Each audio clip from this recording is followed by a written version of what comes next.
ベルバラファンファンチャンネルです。今回はオールカラーイラスト集を見ていきたいと思います。ベルバラ関連書籍はたくさん出ていて目移りしちゃうんですよね。本編以外で私がすっごく気になるものがこちらです。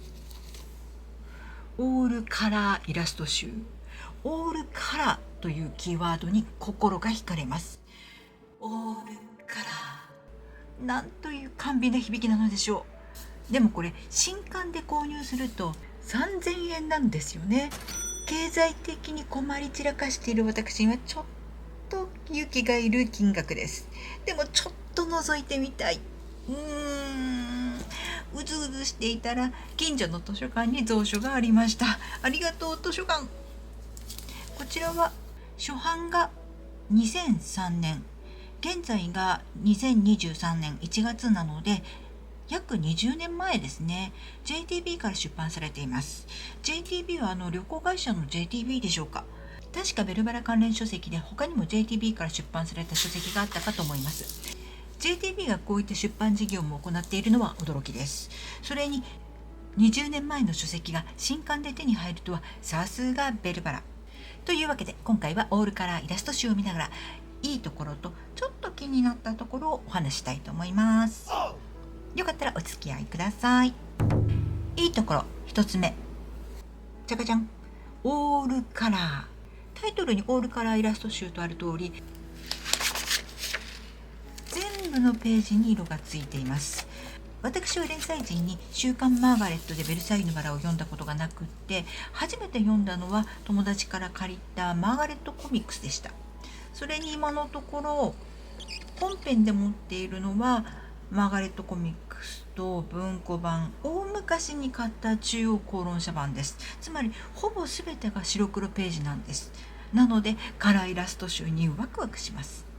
いいところ2つ目、大きい。オールカラーイラスト集はクリアファイルと比べると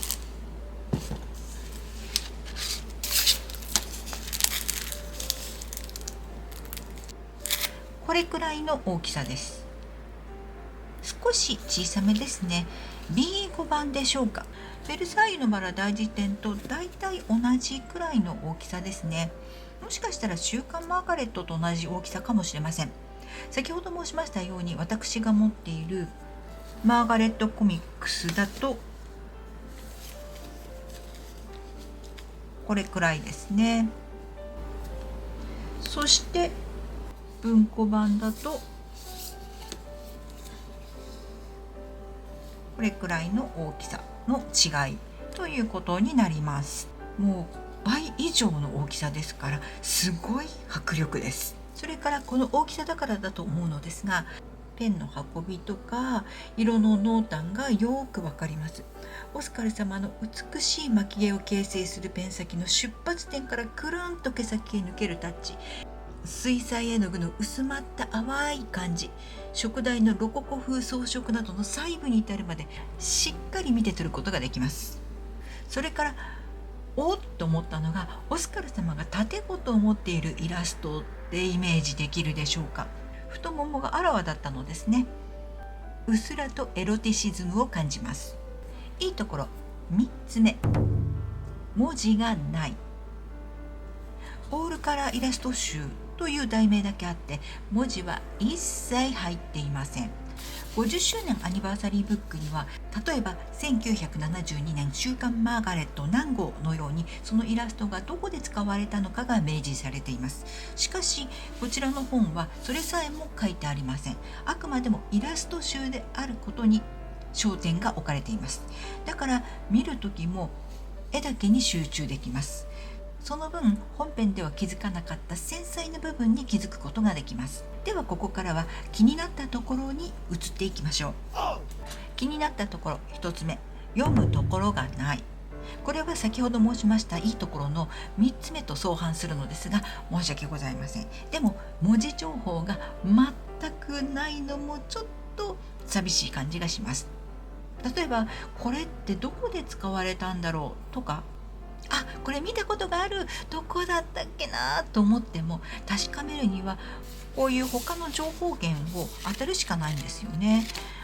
そのイラストに関しての池田理代子先生の解説も感想も当時の裏話もありません。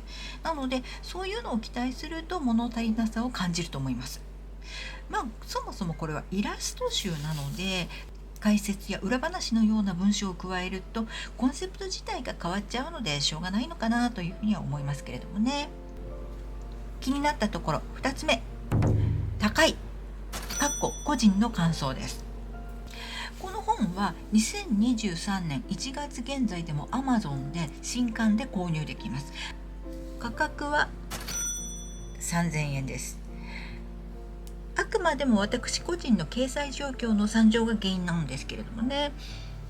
それに加えてベルバラ関連にあれこれつぎ込んじゃっているっていうのもあるんです。なので私には勇気がいる金額なんです。もっと欲しいものはあれこれあるんですよね。あれでしょ、これでしょ、こっちの方がしかしこのツルツルとした品質の良い紙質、この紙質は最後までずっと同じ紙質ですね。全ページがカラーです。それから収録されたイラストの数を考えると妥当な価格かと思います。私がちょっとねつぎ込みすぎかなというふうには思うのですけれどもね。気になったところ3つ目、外伝名探偵ルルー編のイラストも入っている。これは好みが分かれるところかなというふうに思います。私がベルサイユのバラに超熱中したのは小学生の頃でございます。その熱中ぶりは親も呆れ返るほどでした。なので私自身の小学生時代への解雇趣味も相まって当時のベルサイユのバラの絵柄への思い入れが強すぎるようです。だから絵柄の変化に違和感が生じるのだと思います。名探偵ルルー編の割合は体感で20%。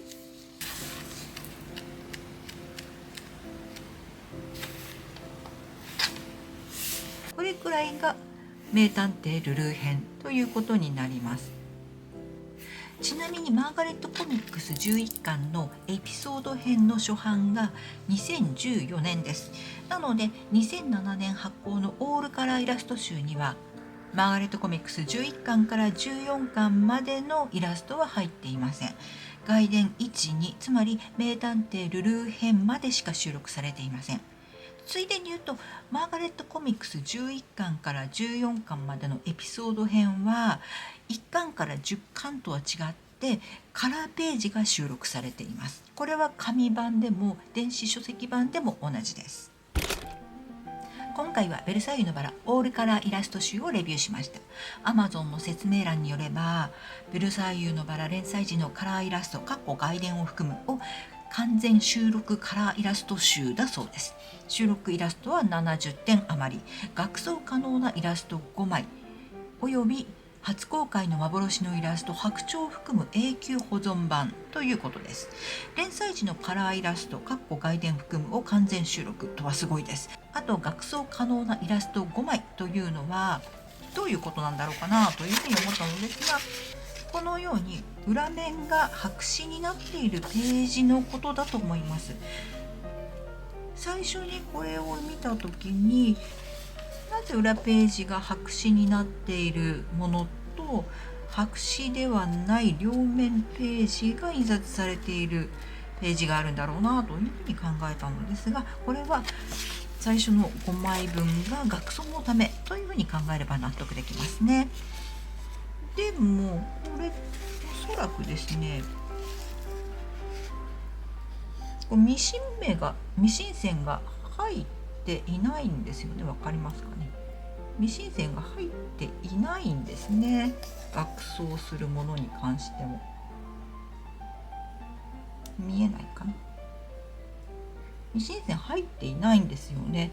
なので人力でピリってやるかカッターで切るということになるんじゃないかなというふうに思います。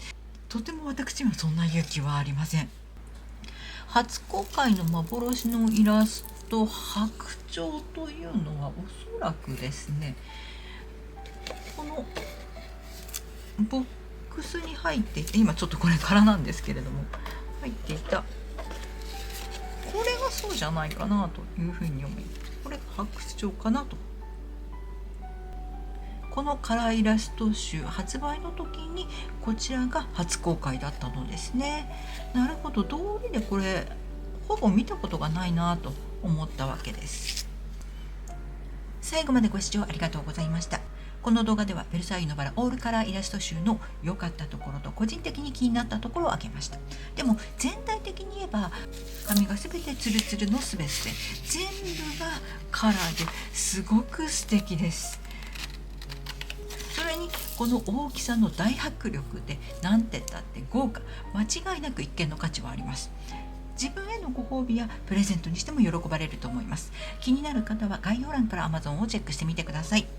ベルサイユのバラオールカラーイラスト集をお持ちの方、感想をコメント欄で教えていただけると嬉しいです。ではごきげんよう。